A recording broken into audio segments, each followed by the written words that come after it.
Welcome back, everybody. Fantasy Pros, Fantasy Fest MLB version 2024.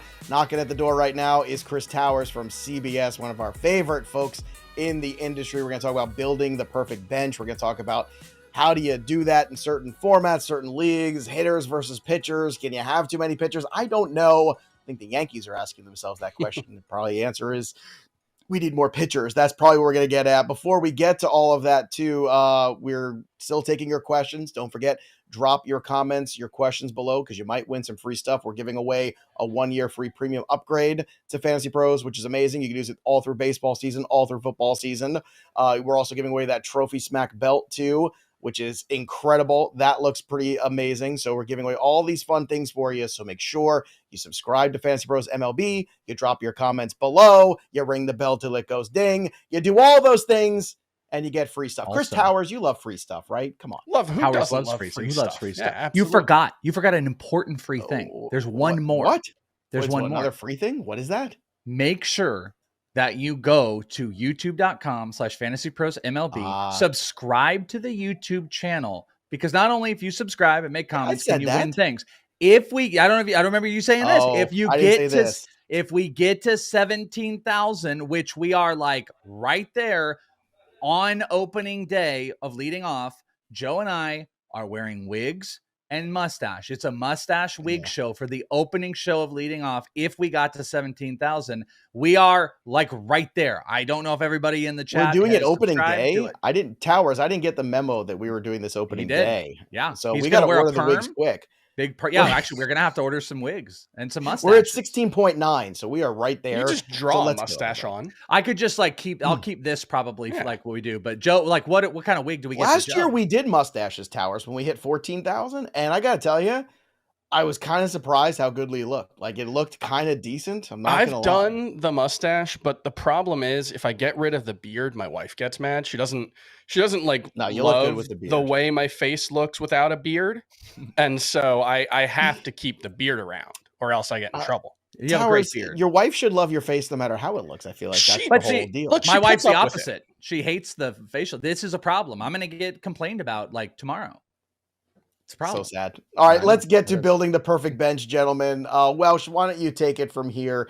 I'm going to set you up and let you grill Chris Towers about how he builds his bench. Yeah, so 4 major questions we're going to tackle before we actually talk about names. And if people want, they can drop some of their favorite bench names in the chat. Or if you've got questions about would this be a great one, please do. Towers has got a bunch of great ones. Here are the 4 points I think that are important to talk about with the bench.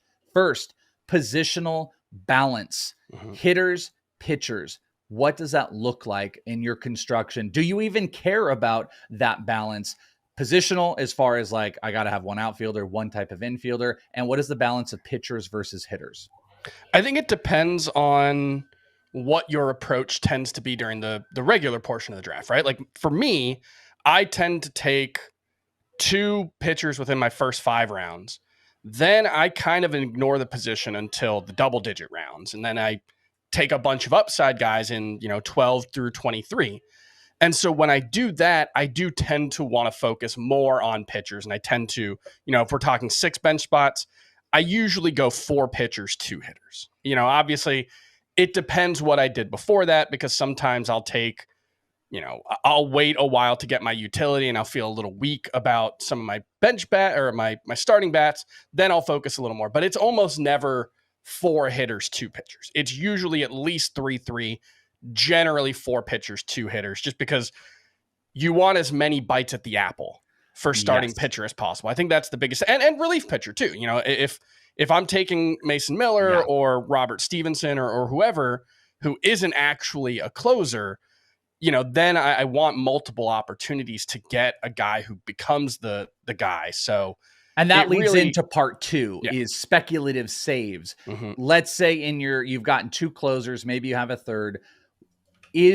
And what does it look like to put a speculative save on the bench? It's very different in draft and hold when we're doing, these 50 teams and it's, I'm doing them left and right. I'm going crazy. But let's say there was a time where I thought Matt Brash was actually going to take the job away from Andres Munoz.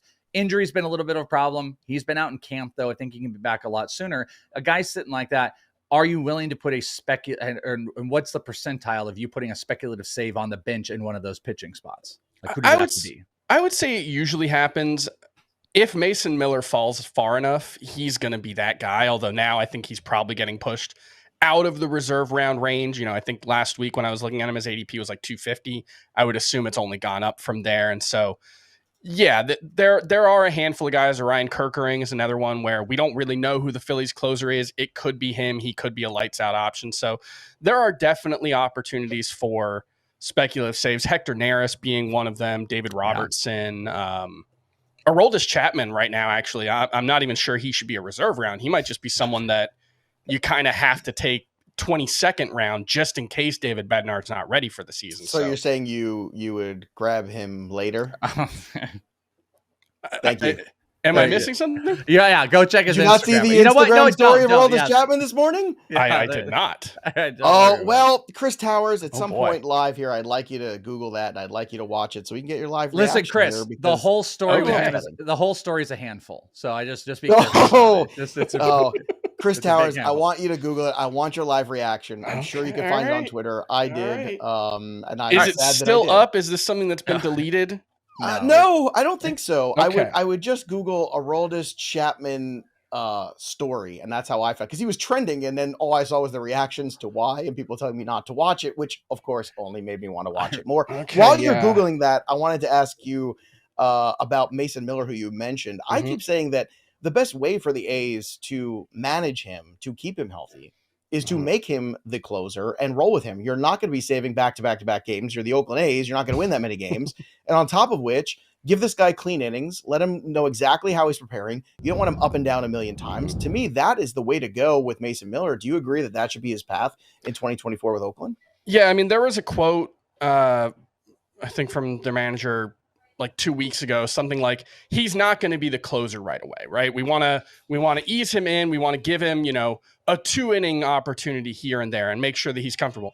The way I look at that, though, is the other options in that bullpen are so underwhelming, and he has the potential to be so overwhelmingly dominant in a short role that I kind of think it's not going to take very long. And absolutely, like he is not someone, given his history of injuries. I think he has thrown 72.2 innings as a professional. If you include every level of the minors, what he did at the majors, and I think you have to include the Arizona Fall League last year to get him there, and that's over the course of 3 seasons. So that's a lot of injury track record for a guy who also dealt with forearm injuries last year. So yeah, I don't think he's someone that you want in a fireman role, certainly where he's got to get up immediately. I think having hey, this is when you pitch, you're going to be in that role, I think is probably the best way to use him. But in those 72 2/3 innings he's thrown as a professional, 107 strikeouts, a 38% strikeout rate. He's throwing like 103 miles per hour in spring training. That's not an exaggeration. I really think Mason Miller, there's risk of injuries for sure. I think he could just be the best closer in baseball. I think he has that kind of talent. I think we could be talking about like a Craig Kimbrell at his best type of pitcher here. Oh, all right. Man. The chat, it's hard to focus. The chat is very funny right now. I have one more, but Towers, have you found? I have not. I'm going to look it up right now. Okay. All right. Well, here's the last question. Don't give him the stick, by the way, has a great comment here. You should stay abreast of the Aroldis Chapman situation is basically what that is the. This is what happens when you get to hour 4 of the live stream. All comments. That's the mother of all comments. This is what happens when you get to the 4th hour of the live stream. Welsh and I get punchy. You found it. Towers found it. Towers definitely was found filming this? That was his own Instagram. That's a good question. That was his own Instagram. That was on his Instagram, I believe, Instagram Live. I'm just happy that we could bring joy to you today. Oh, what a time to be alive. What a time to be alive. It's incredible, really, that we have this kind of access to professional athletes' lives. I think it's really just an incredible achievement of modern society. We learned so much that we needed to know. All right, here's the last theory bench question. I think it's actually the most important, besides like positional stuff and speculative saves. It's upside versus production. And I've talked a decent amount about this. It's pretty easy. It's, do you want to fill your bench with the upside plays that are riskier, but it's pretty clear what you're getting out of it? a la rookies. I mentioned earlier in the show, Junior Caminero is, I think, the quintessential bench bat. You take him for the upside. Obviously, it could kind of screw you for a little bit. Or do you want to fill that with production? And what I mean by that are, it's like the Tyler, I mean, this is probably a poor one, but like the Tyler O'Neill types, you know what I'm saying? It's like the players that they're going to get some playing time. The upside looks relatively limited, but it's filling maybe some positional gap that you have. So production versus upside. What do you think is most important to focus on any bench? And there are definitely like examples of guys that I'll take a lot in, a 15 team league. I'm probably going to have DJ LeMahieu or Nolan Shanwell on my bench in one of my 15 team leagues. And that's production for everybody listening. That's production. That's not, even though Nolan Shanwell is a rookie, he's not someone that I think we have a lot of hope for upside, but he might hit second. He might hit behind Mike Trout or in front of Mike Trout. So he might score 90 runs with his ability to get on base. So that's one where, if I need corner infield help, especially those two. And then there's like, it also depends on your league, right? If you're in one of those NFBC leagues, even if you're just talking about TGFBI or one of the lower priced ones, they have weird rules about prospects, and you can't add a prospect who hasn't been called up unless they're drafted. So I look at someone like Victor Scott or Caminero, like you mentioned, who might be up very early, even if they don't make the opening day roster. It makes sense to draft them, stick them on your bench. And look, if they don't break camp, we know Caminero won't be. Victor Scott still unclear. Doesn't seem like it from the public comments. But if they don't break camp, you've got a roster spot to play with now. You can either drop them if you need to or keep them around in case they do get called up quickly. But that gives you kind of an edge where if you don't draft them in that NFBC league, you can't pick them up until they get added, and you're going to be fighting with everyone. If Junior Caminero gets added to the Rays roster 15 days into the season, that's a 40% fab bid guy. Yep. So I just keep saying it just makes so much sense to just add them and just coast through April and then reevaluate. If your team gets off to a terrible start and you need to make moves, it's okay. But it's such a long season that people overreact in April, and they don't see the long game of, I'm going to have this guy for 120 games probably. Yep. Give me or 115 games, 100 games, whatever it might end up being. That's what you do. You've got some really interesting names, too, that I've noticed that you've been drafting. Max Meyer, late in drafts. Jackson Jobe, Dylan Cruz, Paul Skeens is a very big one. James Wood, too, is having a pretty good spring, too. It feels like that's another guy that's going to get an opportunity sooner than later. Do you agree, Chris, that, that Washington has no reason to really wait too much longer for James Wood? Yeah, I mean, I think both Cruz and James Wood are going to start in AAA. And I kind of feel like Dylan Cruz has become weirdly underrated in fantasy circles, especially because, at the draft last year, it was him and Wyatt Langford, and Cruz went ahead of Wyatt Langford. And then Wyatt Langford just went insane in his professional debut. And Dylan Cruz was just pretty good while getting to AA as a 21-year-old.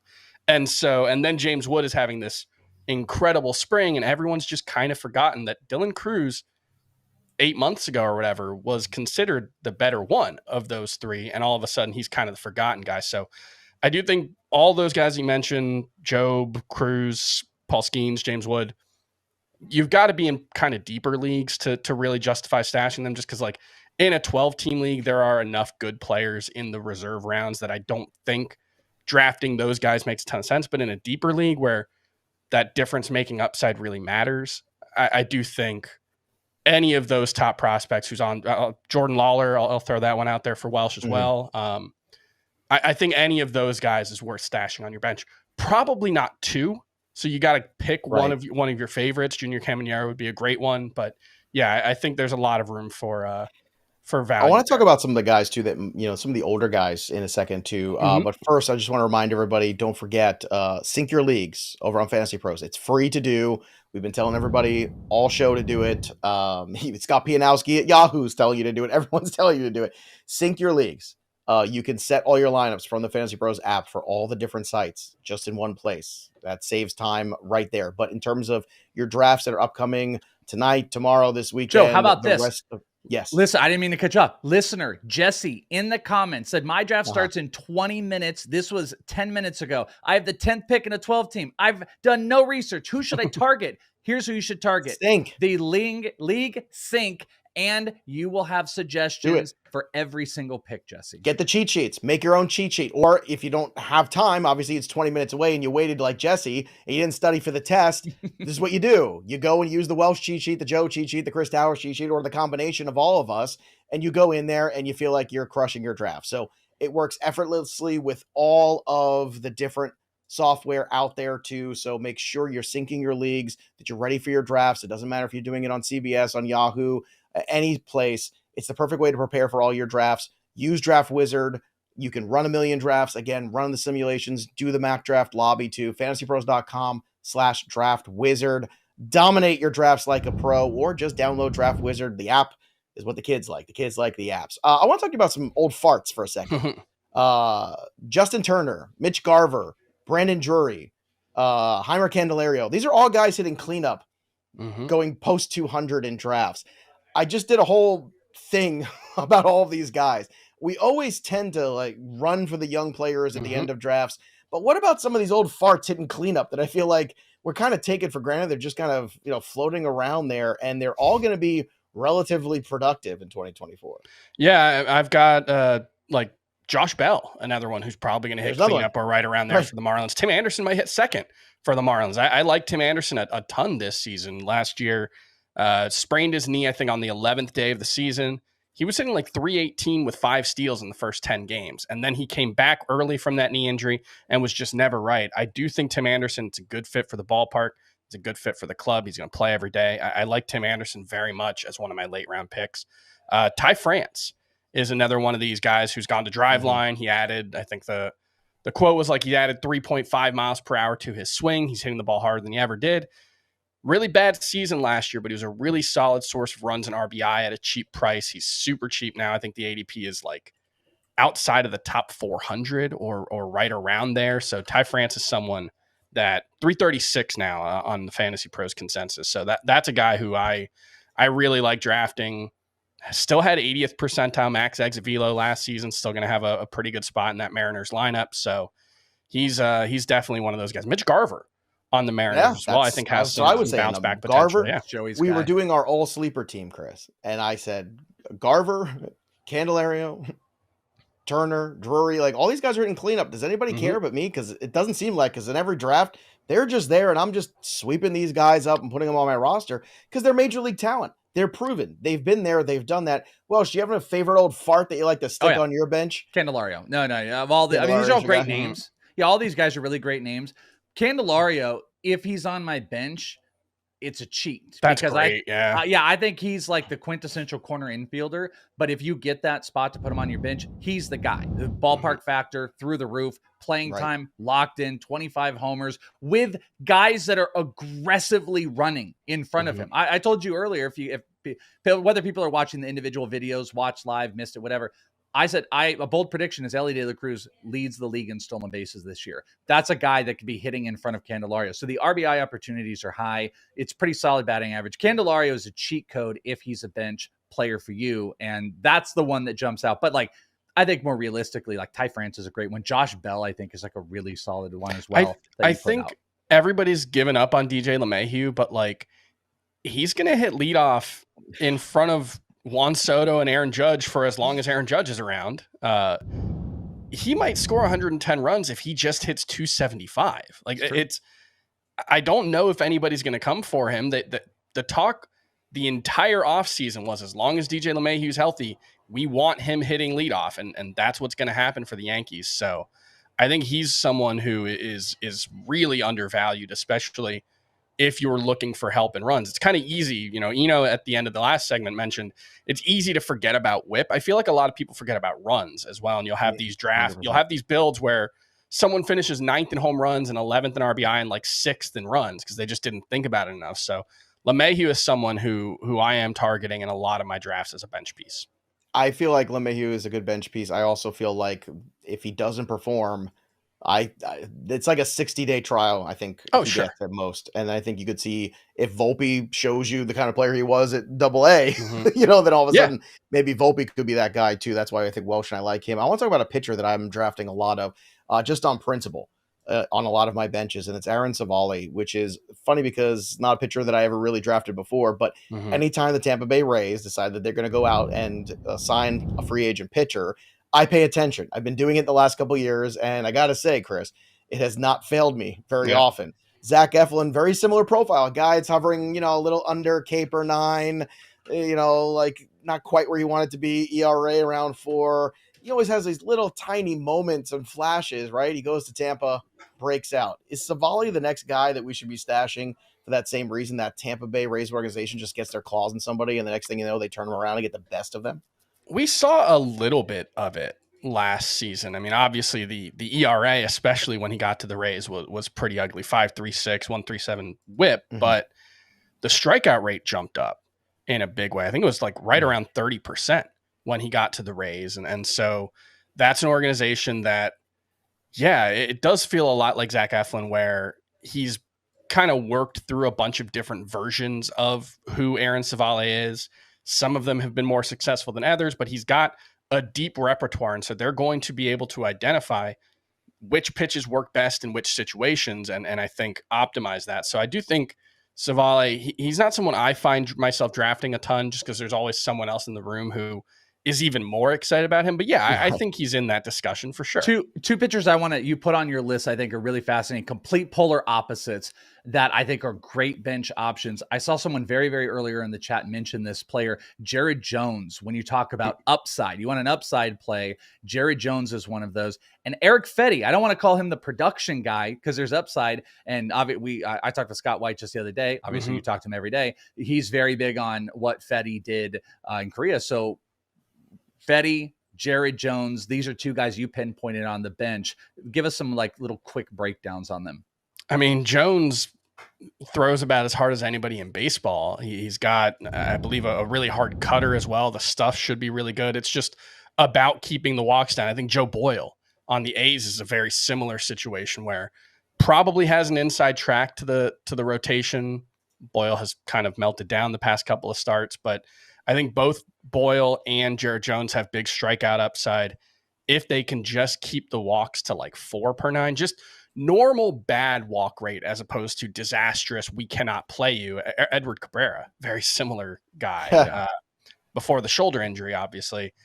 I like all three of those guys because when you're talking about chasing upside on the bench, strikeouts are kind of a proxy for upside. And I think all three of those guys have significant strikeout upside.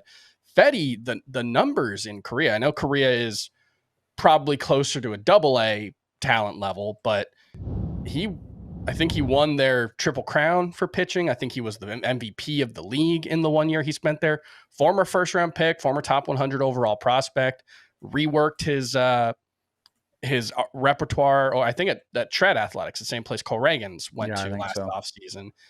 The changeup has apparently been a really useful pitch for Erick Fedde since then. I've seen it compared to Logan Webb's, which has been one of the best changeups in the league. So I think Erick Fedde, the spring training numbers are just kind of underwhelming. I think it's been 2 starts. He has 3 strikeouts, so it hasn't been great so far. And we know the team situation for the White Sox isn't great either, but I do think Fedde, with the changes he made last year, there's definite upside to be chased there. I think the reason you put him in that kind of quote unquote safety discussion is because he's older, and also he's shown the ability to throw 180 innings in a season, which is something that Edward Cabrera has never done and Jared Jones has never done. And all those guys that we typically look at as upside picks. So I do think Fedde carries both upside and a little bit of a higher floor. And as with any bench picks, you should be looking at them and saying, there's probably a 70% chance I'm going to drop this guy at some point this season. So, okay, Erick Fedde, the likelihood of it working out is not particularly high. The likelihood of any of these picks working out is not particularly high. That's the reason they go where they go. And that's why you like upside, and that makes a lot of sense. I like a little combination, as you were saying. Give me some proven guys that are being undervalued because they're veterans, and then give me some upside guys that could well outperform. And like you said, Mason Miller, who could end up being one of the best closers in baseball if the A's do it right. They don't do a lot of things right. 2 more guys. One is a guy that I'm very excited about for similar reasons about DJ LeMahieu, is Maikel Garcia, who Looks like he's going from the 9 spot to the 1 spot. He's had a great spring. And Welsh is excited about Jared Kelenic getting an opportunity in Atlanta here. This is the 3rd team now for Kelenic. Garcia, Kelenic, who would you rather have on your bench? You got 1 pick left. Oh, that's interesting. I think I would go Garcia just because he brings a little speed to the table. His quality of contact metrics are actually quite a bit better than I think you think. I think the idea of Maikel Garcia is that he's more of a, maybe a slap hitter, but he was putting up, if I'm remembering correctly, pretty solid above average quality of contact metrics last over season. 50% hard hit. If I remember, a hard hit, 93rd percentile. Average exit velocity was 87th percentile.